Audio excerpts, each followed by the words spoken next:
Helena Voss knew the dinner had crossed a line when her younger sister looked directly at Leo and asked, in front of the entire table, what a child like him could possibly do in the future besides become a burden. No one laughed, but the silence around the long table cut deeper than any insult. Helena was a single mother living in Portland. At 39, she owned a well-known chain of artistic furniture stores, yet she had always allowed her family to believe that her success was nothing more than luck. Her son, Leo, was 16 and had Asperger syndrome.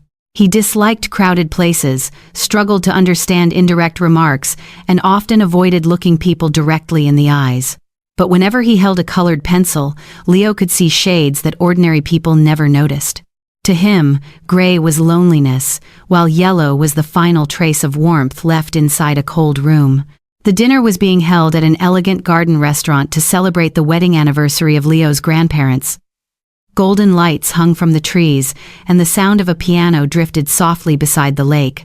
Clara, Helena's younger sister, arrived in an expensive silk dress. She spoke loudly about her latest vacation, the International Design Academy where her 3 children studied, and the villa her family lived in within an exclusive residential community.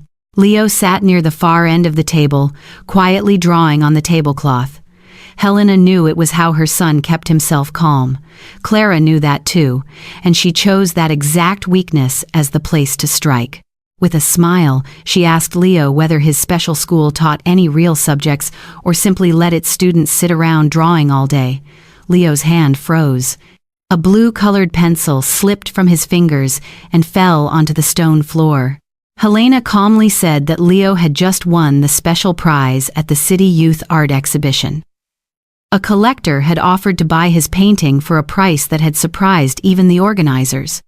Clara's face tightened. Then she laughed. Clara said it was probably nothing more than an encouragement award for special children. She emphasized the phrase respecting differences in a voice so sweet that it sent a chill through the room. Then she asked whether Leo could actually support himself with those paintings, or whether his mother would still have to take care of him for the rest of his life. Clara's 3 children giggled. One of them raised a phone and took a picture of Leo as he bent down to pick up his pencil. A few minutes later, the image appeared on social media with a mocking caption. Leo saw the screen. His shoulders began to tremble. A tear fell onto his sketch, blurring the patch of yellow he had spent so long filling in. Helena looked toward her parents. Leo's grandmother avoided her gaze. His grandfather lowered his head and continued cutting his food as though he had heard nothing. No one told Clara to stop. No one told the children to delete the post. In that moment, Helena understood that this was no longer just a thoughtless remark. This was a toxic family that had grown accustomed to using silence to protect the person causing the harm. She placed her napkin on the table, stood up, and said she needed to step outside to take care of something. Clara curled her lips into a smirk, believing her sister had left because she was humiliated. But as Helena walked through the illuminated garden toward the black car, the pain vanished from her face. In its place came the cold composure of someone who had just made a decision. Clara had no idea that the tuition for her 3 children, the villa her family lived in, and the vacations she constantly bragged about were all being paid for by one person. That person was Helena. Helena sat inside the car, closed the door, and let the noise of the dinner disappear behind the thick glass. Outside, strands of golden lights still shimmered among the trees. Inside, her face held only the cold stillness of someone who had endured far too much for far too long. She did not make a phone call. She did not argue. She did not cry. Helena opened her computer and signed into a folder protected by a private password. A list appeared on the screen, showing expenses that had continued for 5 years. Tuition for Clara's 3 children at the International Academy of Art and Design, rent for the villa in the exclusive residential community, payments for the luxury car registered in Mark's name, vacation expenses, insurance, credit cards, and debts that Clara had never even known someone had rescued her from. Every dollar had come from Helena's account. Years earlier, when Mark's business had begun losing money, Clara had called her sister in tears. She said she only needed help for a short time. She promised that she would get back on her feet, repay every dollar, and make sure her children were not affected. Helena believed her. She did not want their parents to worry. She also did not want her nieces and nephews to be dragged into the failures of the adults. So she created a fund called the Family Talent Support Fund and quietly covered 80% of the tuition for all 3 children. Clara had never asked who owned the fund. She simply treated every privilege she received as proof that her family deserved to live above everyone else. Helena looked at the picture of Leo that had just been posted online. The mocking caption was still there. Dozens of laughing reactions appeared beneath it. Her hand paused above the keyboard. Then, she began to type. The first email went to the academy's principal. Helena announced that all financial sponsorship for Clara's 3 children would end at the beginning of the next semester. The school could still allow them to remain enrolled if their family paid the outstanding tuition themselves. The second email went to the property management company. Helena requested that the family's right to occupy the villa be terminated after the legally required notice period. Her final call was to the bank. She froze every supplementary card connected to her account. There was no shouting, there were no threats, just a few clicks. But somewhere, the first cracks had already begun to appear in Clara's mask of wealth and status. The next morning, Helena's phone began vibrating continuously before the sun had fully risen. Clara called 12 times, Mark called 7 times, her mother called 3 times. Helena answered only while she was sitting at breakfast with Leo. He remained silent, carefully blending patches of purple and orange across a large sheet of paper. The moment the call connected, Clara's voice exploded through the phone. She screamed that the academy had sent a notice demanding that the family pay an enormous tuition balance. The property management company had also informed them that they had to leave the villa. Their credit card had been declined at a store. Clara insisted that there had to be some kind of mistake. Helena set down her coffee cup. She said there was no mistake. On the other end of the line, Clara fell silent. Helena explained that the scholarship fund, the house, and every financial allowance had been paid for by her. She was the silent benefactor Clara had never bothered to learn about because she had been too busy showing off a life that did not belong to her. Clara refused to believe it. She called Helena a liar. At that moment, Mark snatched the phone away. His voice trembled. He knew the truth. Mark's company had gone bankrupt nearly 3 years earlier. The contracts he continued bragging about to the family were nothing more than cancelled projects. The luxury car was not a business reward. The vacations were not the result of successful investments. Helena had paid for all of it. Clara turned toward her husband. Mark's silence was the cruelest confession of all. Helena heard something crash and shatter on the other end of the line. Then Clara burst into tears and accused her sister of destroying her children's future because of a single comment at dinner.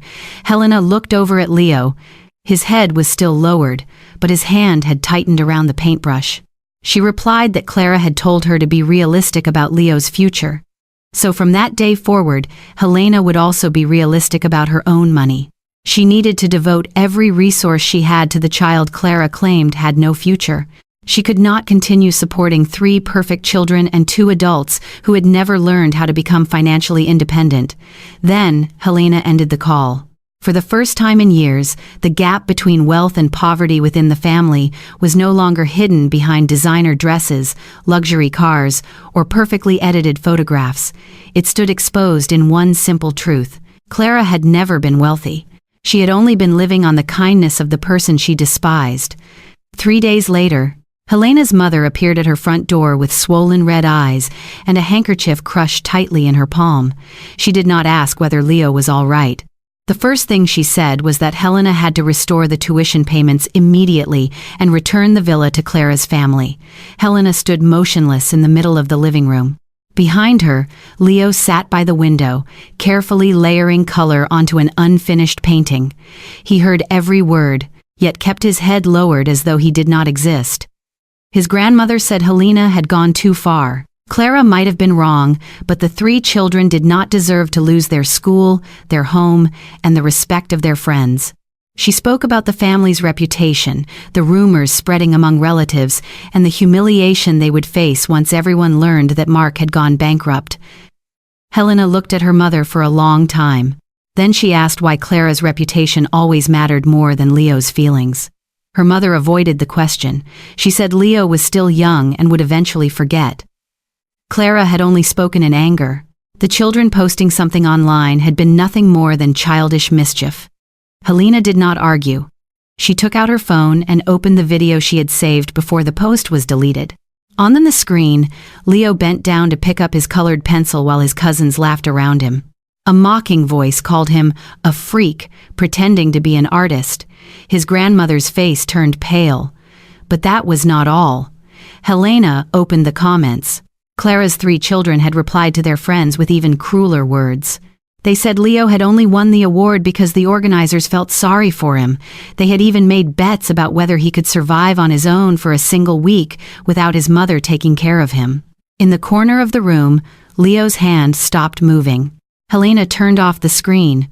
Her voice dropped, but every word landed like a stone. She said her mother felt sorry for the children who had just lost their privileges, yet had never asked what the child who had been humiliated had lost.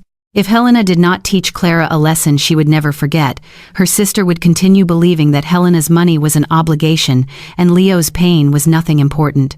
His grandmother fell silent. At that moment, Leo stood up. He walked over, placed a tablet on the table, and opened a folder containing dozens of sketches. Helena immediately recognized the names of the projects. They were the same design assignments Clara's 3 children had proudly displayed on social media, the designs that had earned them high grades, additional scholarships, and praise from their teachers. But every one of them carried Leo's artistic touch. Leo then opened the messages. For months, his cousins had secretly asked him to fix their compositions, choose their colors, complete their sketches, and sometimes redraw entire assignments. They promised they would treat him well. They called him a genius whenever they needed his help. Once they received the finished work, their gratitude disappeared immediately. Leo said he had helped because he believed it was a way to become part of the family. He thought that if he made himself useful enough, they would stop seeing him as strange. Helena felt her chest tighten. His grandmother lowered herself into a chair. There was no argument left on her face, no excuse she could still offer. The truth was unmistakable.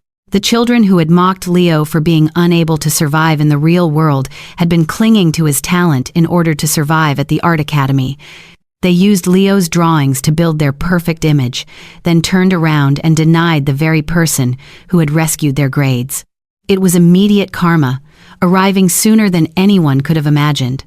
Helena knelt in front of her son and asked why he had never told her. Leo looked at the patches of color on his hands and quietly said that he did not hate them. He was only sad that they could recognize a beautiful color but could not recognize the value of the person who created it. After several seconds of silence, Leo asked whether being different did not mean being broken. Helena wrapped her arms tightly around him. She understood that she could not protect Leo from every act of cruelty, but she could make sure he never believed he was worth less, simply because he saw the world differently. His grandmother left in silence. For the first time, she had not come to demand that Helena rescue Clara. She went home carrying a more painful question. Throughout all those years, had she ever truly understood her children, or had she simply kept protecting the person who made the most noise? 3 weeks later, Clara appeared at Helena's door on a rainy afternoon. There was no luxury car parked outside. There was no silk dress, designer handbag, or flawless makeup. Clara wore an old coat, her hair tied carelessly behind her head, and her eyes were sunken after many sleepless nights. Helena looked at her sister through the glass door. For a brief moment, she remembered the Clara from many years before, a little girl who was always running after her older sister, always desperate to be praised, yet always afraid that she was not good enough. That fear had not disappeared when Clara grew up. It had only been hidden beneath money, boasting, and the habit of putting other people down. Helena opened the door but did not invite her inside right away. She asked Clara what she had come to ask for. Clara lowered her head. Her voice was hoarse. She said she had not come to ask for money. The answer left Helena silent. Over the previous weeks, Clara's family had been forced to sell the car, give up the villa, and move into a small apartment in the suburbs. Mark had started working at a building materials store owned by an acquaintance. The 3 children had been withdrawn from the International Academy because the family could not pay the remaining tuition. Every glamorous image Clara had spent years constructing vanished faster than photographs on social media. But the thing that hurt her most was not the house or the expensive belongings. It was the fact that all three of her children had eventually admitted that they were unable to complete their design assignments without Leo's help. Clara stepped into the living room. She saw a large painting hanging on the wall. In it, a boy stood surrounded by patches of gray, while behind him a streak of golden light cut through the darkness. Clara realized the boy was Leo. She began to cry. It was not the loud crying she had once used to pressure their mother or demand Helena's help. This time, Clara cried like someone who had finally seen herself after every mask had been stripped away. She admitted that she had always been jealous of her older sister. Helena had built her career through years of exhausting work, while Clara had grown accustomed to living on the support of others. The more dependent she became, the more afraid she was of being looked down on. So Clara created a false life and used arrogance to make everyone believe she stood above them. Leo had become the easiest target. He spoke very little. He did not fight back. He did not know how to protect himself with sharp words. Clara said she had poured all of her insecurity onto a child simply because he forced her to see something she did not possess. Real talent. Helena listened, but she did not embrace her sister. She did not say that everything had been forgiven.